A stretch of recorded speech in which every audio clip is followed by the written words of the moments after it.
குரோம்பேட்டையில் 22,000 விநாயகர் சிலைகளுடன் கண்காட்சி நடைபெற்றது. இதனை தமிழக அமைச்சர் தாமோ அன்பரசன் திறந்து வைத்தார். சென்னை அடுத்த குரோம்பேட்டை ராதாநகர் பகுதியில் விநாயகர் பக்தர் சீனிவாசன் 19வது ஆண்டாக 22,000 விநாயகர் சிலைகளுடன் கண்காட்சி நடத்தி வருகிறார். ஆகஸ்ட் 27 முதல் செப்டம்பர் 7ஆம் தேதி வரை நடைபெறுகின்ற கண்காட்சி விதவிதமான பிள்ளையார் சிலைகள் வைக்கப்பட்டு பொதுமக்களுக்கு இலவச அனுமதி வழங்கப்படுகிறது. கண்காட்சியை தமிழக சிறு குறு நடுத்தர தொழில் நிறுவனங்கள் துறை அமைச்சர் தாமோ அன்பரசன் திறந்து வைத்து பார்வையிட்டார். பல்லாவரம் எம்எல்ஏ இ. கருணாநிதி, தாம்பரம் மாநகராட்சி மேயர் வசந்தகுமாரி உட்பட ஏராளமானவர்கள் நிகழ்ச்சியில் கலந்து கொண்டனர். இந்த கண்காட்சியில் சிப்பிக்குள் முத்து போல பிள்ளையார் முத்திலிருந்து பிறந்து வருவது போல தத்ரூபமாக இந்த ஆண்டு விநாயகர் சிலைகள் வைக்கப்பட்டுள்ளது. இருளிலும் மின்னும் ரேடியர் பிள்ளையார், திண்ணையில் படுத்து ஓய்வெடுக்கும் பிள்ளையார், சங்கு பிள்ளையார் என பல்வேறு பிள்ளையார்கள் கண்காட்சியில் இடம்பெற்றுள்ளது. குறிப்பாக ராணுவத்தில் சண்டை போடும் பிள்ளையார் இடம்பெற்றுள்ளது. இதில் தங்கம், வெள்ளி, செம்பு, பித்தளை, ஐம்பொன், இரும்பு, கண்ணாடி உள்ளிட்டவற்றால் செய்யப்பட்ட விநாயகர் சிலைகள் இடம்பெற்றுள்ளன. விநாயகர் கண்காட்சியை ஏற்பாடு செய்த சீனிவாசன் ஒவ்வொரு விநாயகரின் சிறப்பம்சங்கள் குறித்து அமைச்சருக்கு எடுத்துரைத்தார். வேதா நியூஸ் டைம் செய்திகளுக்காக செய்தியாளர் பிரபு.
பல்லாவரம் தொகுதிக்குட்பட்ட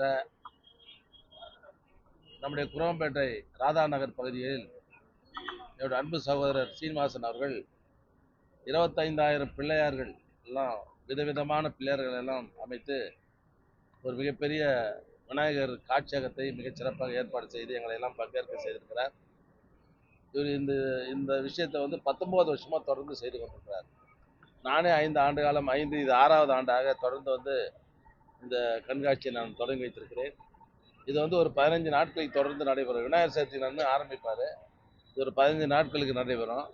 இந்த பகுதியில் இருக்கிற சுற்று வட்டாரத்தில் இருக்கிற பொதுமக்கள்லாம் அது ஒரு பெரிய பொருட்காட்சி வர்ற மாதிரி காலை மாலையில் பார்ப்பாங்க. பார்த்து சென்று அனைவருக்கும் பிரசாதம் கொடுப்பாரு. இது ஒரு சேவையாக எடுத்து சீனிவாசன் அவர்கள் மிகச்சிறப்பாக அவர் குடும்பத்தோடு ஈடுபட்டு இந்த நிகழ்ச்சியை மிகச்சிறப்பாக செய்து கொண்டிருக்கிறார். இதில் 25,000 பிள்ளையார் எப்படி அடுக்குனாருன்னு எங்களுக்கே தெரில. விதவிதமாக 3 மாடியில் எல்லா மாடிகளிலையும் பார்த்தீங்கன்னா நீங்களே பாருங்கள்.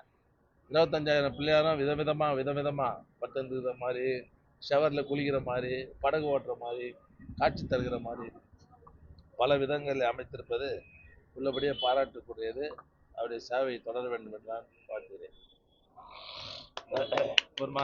செய்திகளை உடனுக்குடன் தெரிந்து கொள்ள நம்ம வேதா நியூஸ் டைம்ஸ் சேனலை லைக் பண்ணுங்க, ஷேர் பண்ணுங்க, கமெண்ட் பண்ணுங்க, மறக்காம சப்ஸ்கிரைப் பண்ணுங்க. பக்கத்தில் இருக்க பெல் ஐகானையும் கிளிக் பண்ணுங்க. அப்பதான் நாங்க போடுற வீடியோஸ் உங்களுக்கு நோட்டிபிகேஷன்ல வரும்.